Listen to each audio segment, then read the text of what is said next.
Welcome to our channel my academy. So basically आज हमारा ये पहला वीडियो है।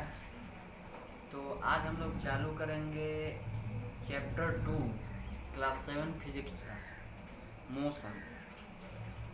तो बिना कोई रुकावट के शुरू करते हैं।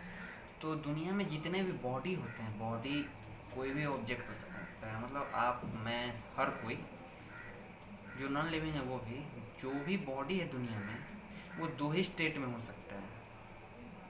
आप कहोगे कि सर 3 स्टेट में होते हैं, लिक्विड, गैस एंड सॉलिड। नहीं नहीं, वो स्टेट की बात मैं नहीं कर रहा हूँ, मैं फिजिकल स्टेट की बात कर रहा हूँ। मतलब जो बॉडी रहते हैं वो या तो रेस्ट में रहते हैं या फिर मोशन में रहते हैं। समझ गए? तो बॉडी को कब कहेंगे कि रेस्ट में और कब कहेंगे कि मोशन में? तो आप सोच रहे होंगे कि रुका हुआ बॉडी है तो कहेंगे कि रेस्ट में है, अगर कोई चल रहा है तो मोशन में है। नहीं नहीं नहीं, वो गलत है। मतलब कि फिजिक्स में रेस्ट और मोशन को एक अलग तरह से डिफाइन किया गया है। आप कोई भी ऑब्जेक्ट को ऐसे ही नहीं कर सकते हैं कि वो रेस्ट में या मोशन में है। आपको डेफिनेशन और फॉर्मूलाज के हिसाब से चलना पड़ेगा और उसके बाद डिसाइड करना पड़ेगा कि वो रेस्ट में है या मोशन में है। सो साइंटिस्ट सब ने यही डेफिनेशन दिया रेस्ट का। A body is said to be in rest if it does not changes its position with respect to a fixed point। ये वर्ड बहुत ही इम्पोर्टेंट है, with respect to a fixed point along with time। तो ये लंबा चौड़ा definition, मतलब याद नहीं करने का ज़रूरत है, उसे समझने की कोशिश करिए। तो ये क्या कहना चाह रही है डेफिनेशन? मतलब ये कहना चाह रहा है कि एक बॉडी ए है, मान लो ये बॉडी ए है, तो इसको तभी कहेंगे कि ये रेस्ट में है जब ये अपना पोजीशन, मतलब ये पोजीशन यहाँ पे, ये स्कूल है मान लो, यहाँ पे ऐसे स्कूल है यहाँ पे, तो स्कूल से स्कूल के पास है मान लो ये बॉडी, तो कहें कि अपना पोजीशन, मतलब स्कूल के पास जो बॉडी है वो स्कूल से जितना दूर में है उतना ही दूर रहे। समझ रहे हो? अपना पोजीशन को चेंज ना करे, ना आगे बढ़ रहा है ना पीछे जा रहा है, स्कूल से उसकी डिस्टेंस फिक्स्ड है। समझ रहे हो? हाँ। तो a body is said to be in rest only if it does not change its position. उसका पोजीशन चेंज नहीं हो रहा है with respect to a fixed point. Fix point का मतलब है कि जो बॉडी को देखा जा रहा है जहाँ से, वो पॉइंट फिक्स्ड हो। समझ रहे हो?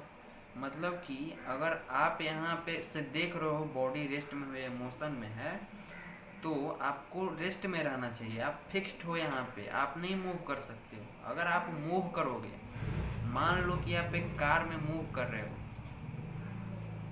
तब आप क्या कहोगे? आप तो इस तरफ, इस डायरेक्शन में जा रहे हो, तो आपको लगेगा कि ये बॉडी पीछे की तरफ जा रहा है। लगता है कि नहीं? आप खुद एक्सपीरियंस किए होंगे। तो जब कार आगे जाता है तो लगता है कि बॉडी पीछे की तरफ जा रहा है ना?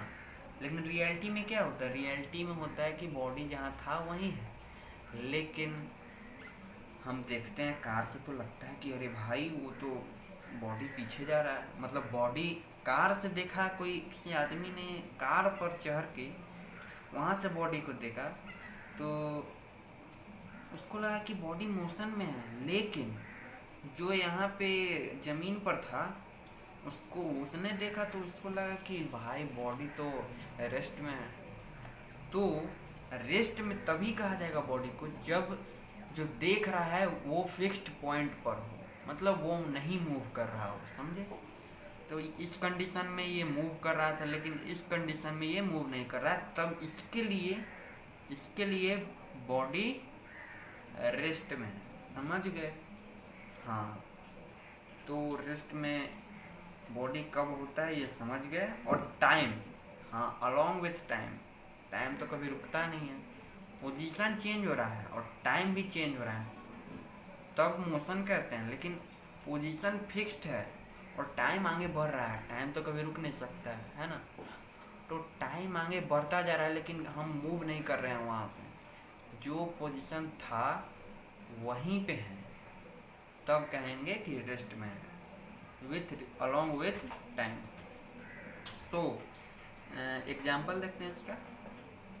तो एग्जाम्पल पहला है, एक मान लो एक टेबल है,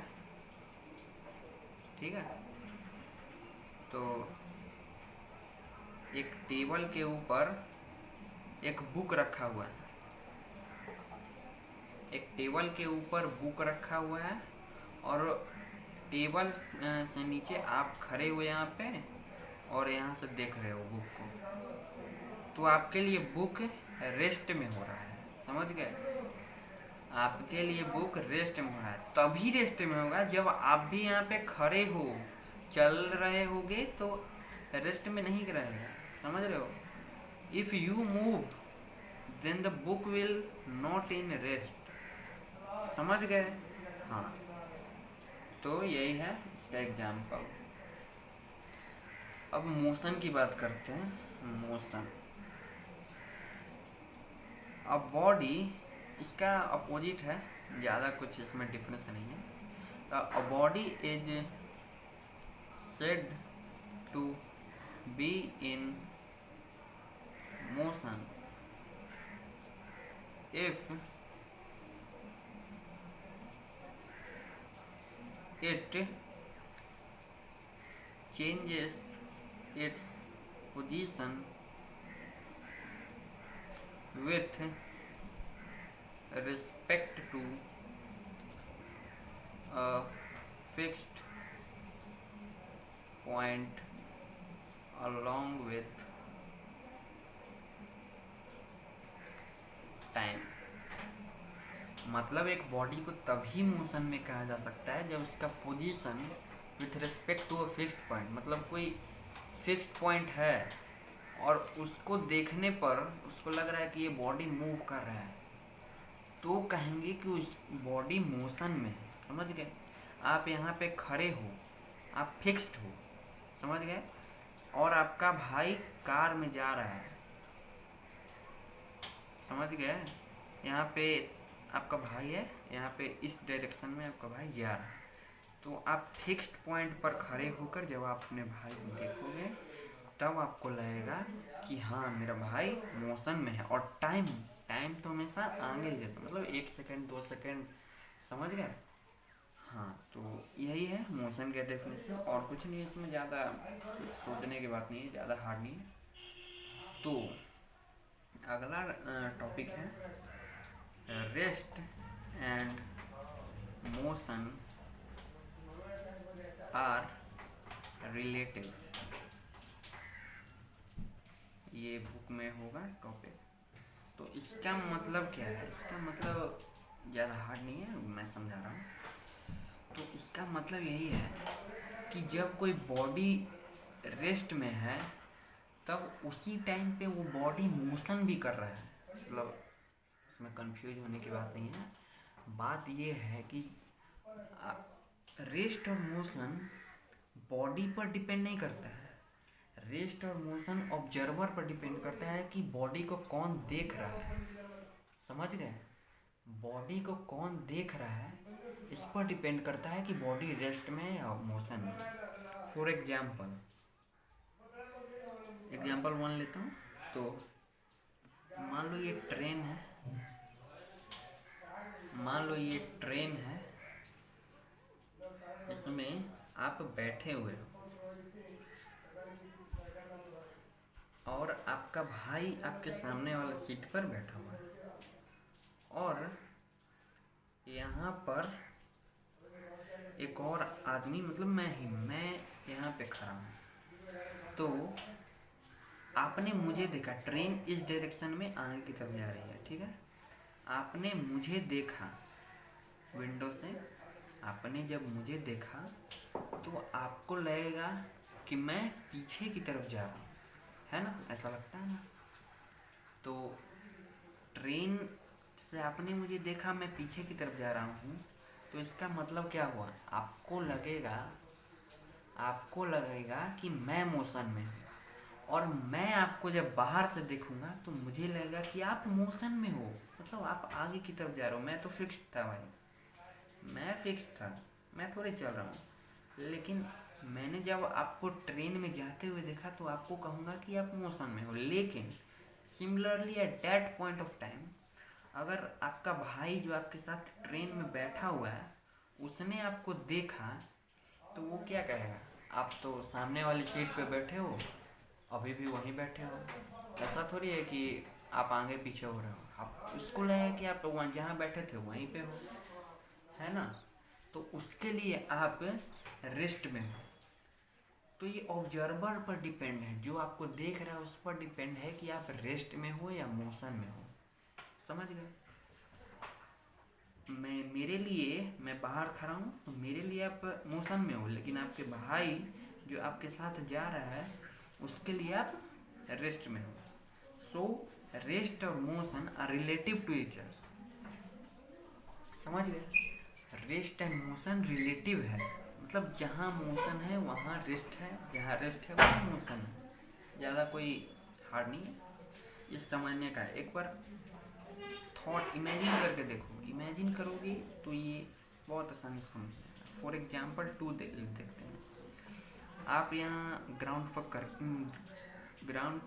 खड़े हो, यहाँ पे आप खड़े हो, तो ग्राउंड का है अर्थ पर, तो आप यहाँ अर्थ पर खड़े हो और आपका भाई आपको यहाँ पर देख रहा है, यहाँ सामने आपके खड़ा, वो भी खड़ा है, चल नहीं रहा, ठीक है। तो आपको लगेगा कि मेरा भाई रेस्ट पर है क्योंकि वो चल नहीं रहा है। आपके भाई को लगेगा कि आप रेस्ट पर हो क्योंकि आप चल नहीं रहे हो, ठीक है। लेकिन अर्थ के बाहर क्या है, मून। तो मून पर एक मैं यहाँ पे खड़ा हूँ, देखो मैं यहाँ पे खड़ा हूँ और मून से देख रहा हूँ। तो अर्थ क्या करती है, अर्थ रोटेट करती है इस डायरेक्शन में। अर्थ हमेशा रोटेशन करती है, ये तो आपको पता होगा। तो अर्थ जब रोटेट कर रही है तो आप अर्थ पे हो, मतलब कि आप भी रोटेट कर रहे हो। तब जब मैं मून पर खड़ा हूँ और मैंने आपको देखा कि आप रोटेट कर रहे हो, तो मेरे लिए क्या हुआ, मेरे लिए मेरे पॉइंट ऑफ व्यू से आप मोशन में हो। लेकिन similarly at that point of time आपका भाई आपके साथ ही रोटेट कर रहा है और आप भी उसी डायरेक्शन में रोटेट कर रहे हो। मतलब आपका भाई आपको देख रहा है तो वो कहेगा कि आप तो वहीं खड़े हो जहाँ खड़े थे पहले। और उसके लिए क्या हुआ, उसके लिए ये हुआ कि आप रेस्ट में हो, आपके भाई के लिए आप रेस्ट में हो। तो ऑब्जर्वर पर डिपेंड कर रहा है कि रेस्ट में है बॉडी या मोशन में है, और रेस्ट जहाँ है वहाँ मोशन होता है और जहाँ मोशन होता है वहाँ रेस्ट भी होता है। इसमें ज़्यादा कंफ्यूजिंग बात नहीं है, बस यही ध्यान रखना है कि ऑब्जर्वर कौन है ये पता लगा लेना कि ऑब्जर्वर हमें ऑब्जर्व कौन कर रहा है। तो नेक्स्ट पढ़ते हैं different type of motion. Different types of motion. तो जनरली हमारे बुक में 7 टाइप्स ऑफ मोशन है। तो ट्रांसलेटरी मोशन,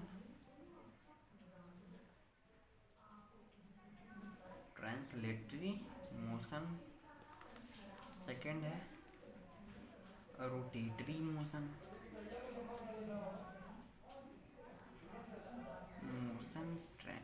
उसके बाद है सर्कुलर मोशन,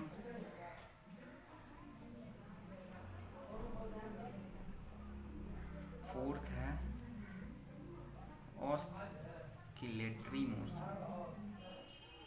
अभी तक कितने मोशन बताए? 4। तो ऑस्किलेटरी मोशन। फिफ्थ मोशन है हमारा वाइब्रेटरी मोशन। Vibratory motion. और सिक्स्थ है पीरियोडिक मोशन। और इसी का अपोजिट है नॉन पीरियडिक मोशन।